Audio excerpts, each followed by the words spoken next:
Hello my viewers, by the way, just to show you that I did put a 4x4 post to hold my electrical box in place, as I did on the over here as well.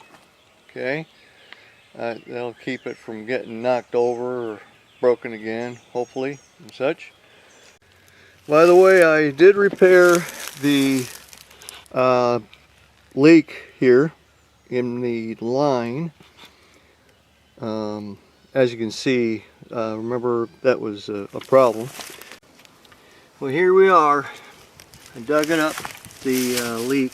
So, and I put another hose bib in place.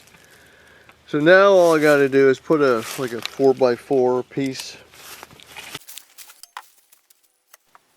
All right, now I have to make that hole a little bit deeper to accommodate the 4x4 that I'm putting in here right now. And this hopefully will keep that hose bib pipe and everything from breaking again. Didn't really have anything before to speak of, so that's probably why it broke. Who knows, somebody with a lawnmower or whatever probably just ran over it, or yeah, who knows. Could be anything really. So yeah, now that post had some numbers on it. That was an old post that I had that had a street address numbers on it, before. It's just a scrap piece of 4x4. I try to use wood that I have rather than run out and buy brand new every time. You do that, you run way over budget every single time, I have found. And by doing what I do, where I use what I've got, if it's any good, usually I find that I run way under budget, and I have plenty of money to do what I have to do. And of course I'm using some plumber strapping here. Now those screws, by the way, are not just regular screws, those are deck screws, so they're not going to rust anytime soon. It's not like I'm just using straight up drywall screws. I know they kind of look like drywall screws, but they're not. Now here's an example for you right here. This pipe was, of course, another hose bib that's in front of the house where, there's nothing really holding it up in case if somebody tripped over it or something, and to keep it from breaking. So I'm putting in a 4x4 here as well. Now naturally I have to be very careful when I use my post hole digger not to hit the pipe, because I hit the pipe, then I got to fix the pipe and all that sort of thing.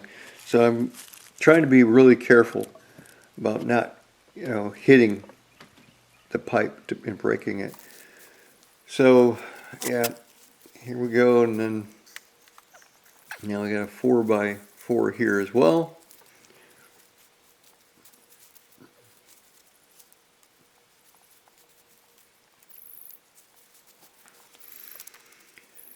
Yeah, again, we've got some plumber strapping to hold this pipe onto the 4x4.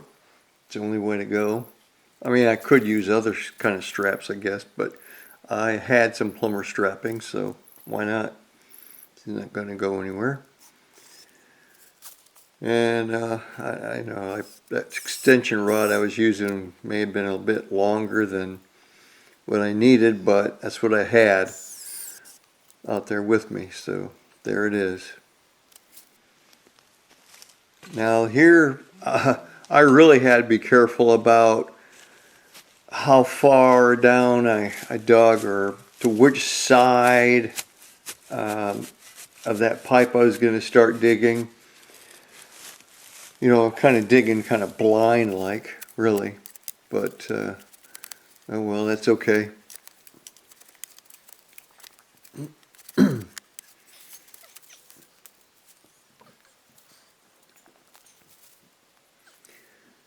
Yeah, so I had to do a little bit of the digging by hand. I was running into some roots, so I had to yank out some of the roots as well. And, but, mainly it wasn't bad digging. It was most like sand and everything, not really rocks. It was just some smaller root systems from, as you can see, some of the plants around it. Um, that is one thing I really enjoy about this property, by the way, is that there is some beautiful plants on already set in place, you might say, on this property. It's definitely a diamond in the rough. I think that, some people who would have bought it maybe would have decided to go ahead and just bulldoze everything flat. But no, I mean, I'm taking my time about what trees and everything I'm taking out. So no bulldozers here. Now, I still have to have somebody come and take out some of the dead trees and things though, but I could probably do that myself, but it would be too difficult for me because I wouldn't want any of the tree limbs to fall on top of the house.